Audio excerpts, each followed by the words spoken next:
ఇండియాలో ఇల్లు కొనడం చాలా పెద్ద ఆర్థిక నిర్ణయం. సంవత్సరాల పాటు పొదుపు చేసి, ప్లాన్ చేసి చాలా మంది తమ కలల ఇల్లు కొనుగోలు చేస్తారు. కానీ చాలా మందికి తెలియని ఒక ఆసక్తికరమైన విషయం ఉంది. ఒక ఇల్లు భార్య లేదా కూతురు పేరుతో కొనుగోలు చేస్తే కొన్ని ప్రత్యేకమైన ఆర్థిక ప్రయోజనాలు లభిస్తాయి. మొదటిగా స్టాంప్ డ్యూటీలో తగ్గింపు ఉంటుంది.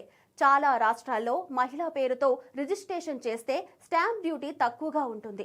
ఉదాహరణకు కొన్ని చోట్ల పురుషులకు 6% ఉంటే మహిళలకు 4 నుంచి 5% మాత్రమే ఉంటుంది. అంటే ఇల్లు ధర ఎక్కువగా ఉంటే వేలల్లో కాదు, లక్షల్లో కూడా డబ్బు సేవ్ అయ్యే అవకాశం ఉంటుంది. ఇంకో ప్రయోజనం హోమ్ లోన్ వడ్డీ రేటు. బ్యాంకులు సాధారణంగా మహిళలకు కొంచెం తక్కువ వడ్డీ రేటుతో హోమ్ లోన్ ఇస్తాయి. ఇంకా పన్నుల విషయంలో కూడా ప్రయోజనాలు ఉన్నాయి. హోమ్ లోన్ తీసుకున్నప్పుడు ప్రిన్సిపల్ పై 1,50,000 వరకు ట్యాక్స్ మినహాయింపు ఉంటుంది. వడ్డీపై 2 లక్షల వరకు ట్యాక్స్ తగ్గింపు లభిస్తుంది. ఇల్లు భార్య భర్త ఇద్దరి పేర్లపై ఉంటే ఇద్దరు వేర్వేరుగా ట్యాక్స్ ప్రయోజనాలు పొందవచ్చు. ప్రభుత్వ పథకాలలో కూడా మహిళలకు ప్రాధాన్యం ఉంది. అందుకే మీరు ఇల్లు కొనాలని అనుకుంటే భార్య లేదా కూతురు పేరుతో కొనడం చాలా బెస్ట్.